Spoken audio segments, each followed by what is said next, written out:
Alright guys, today I'm going to be working on a couple different things, but mainly I'm going to be working on the rear end that is positioned too far forward in the truck.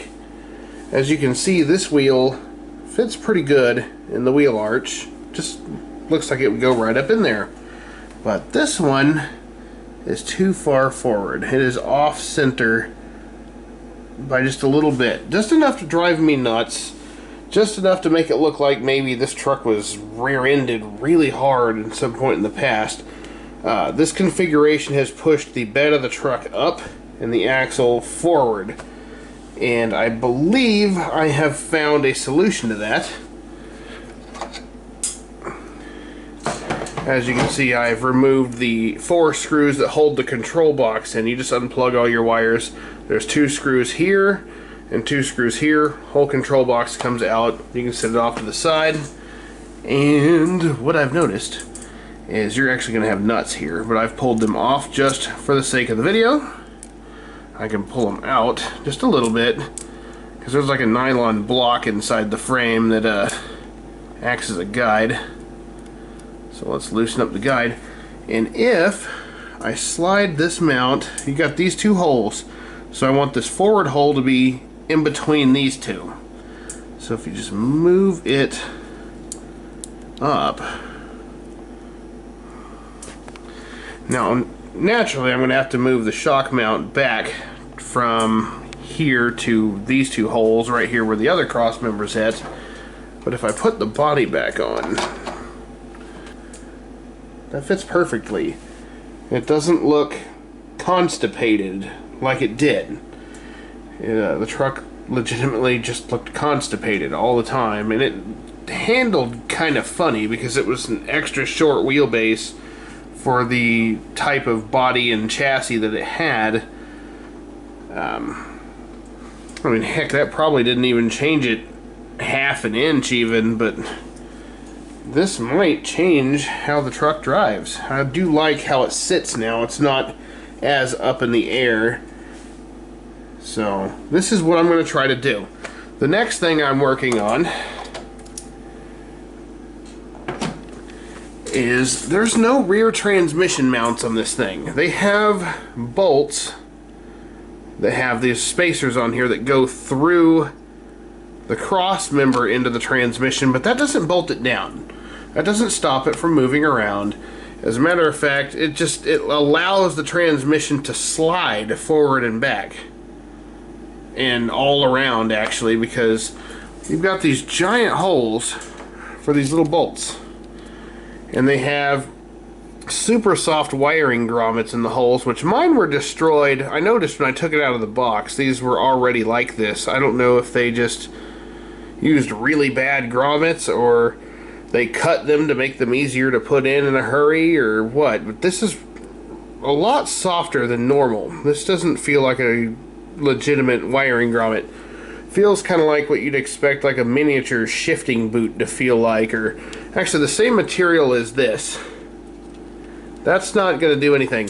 So what I'm going to do is I'm going to go to Ace Hardware and I'm going to see if I can find a better grommet out of a slightly stiffer material. Alright, what I finally decided on for this rear end is you have the 2 original holes, the smaller holes here.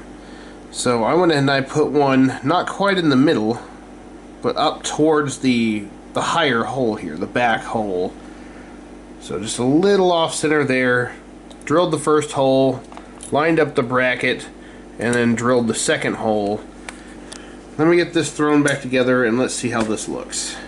To be honest, I can't believe that worked. Now the wheel fits right in where it's supposed to go instead of it being too far forward.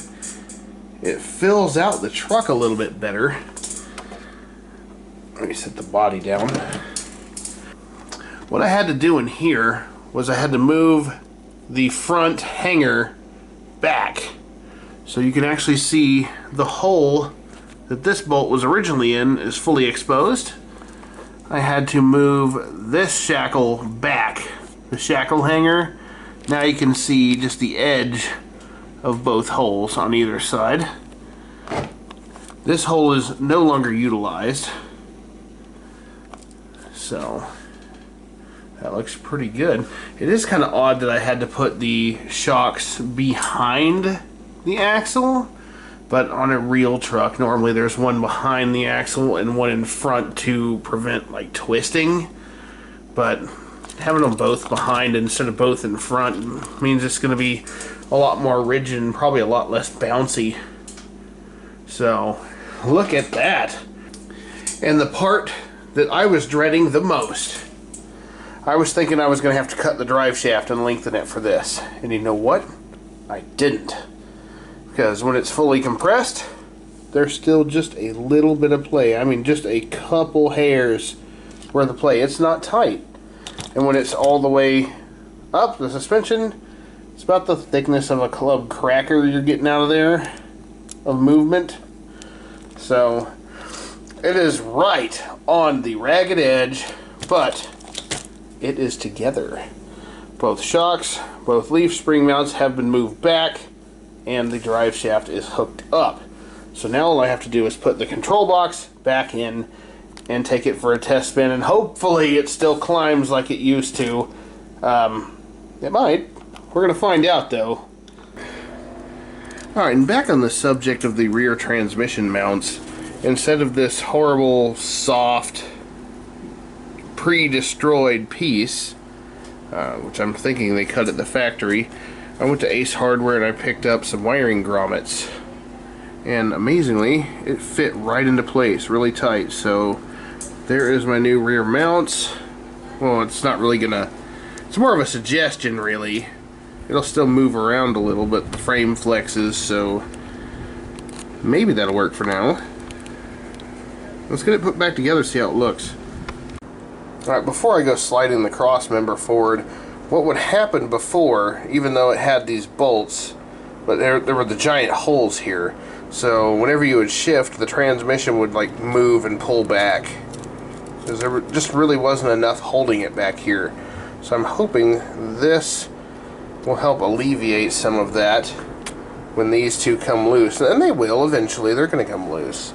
So I'm going to slide the cross member forward, get it screwed in, tighten everything up, and we'll see how much play there is. And I wanted to point out real quick, everything's finger tight. I mean, I can still spin everything. I got the cross member bolts in though, and there is no movement whatsoever in this transmission. That worked. So go to Ace Hardware, get you some wiring grommets, just little rubber grommets like that. It's the small one they have, the smallest one they got. At least my Ace Hardware, that's the smallest one they got. So that is fixed.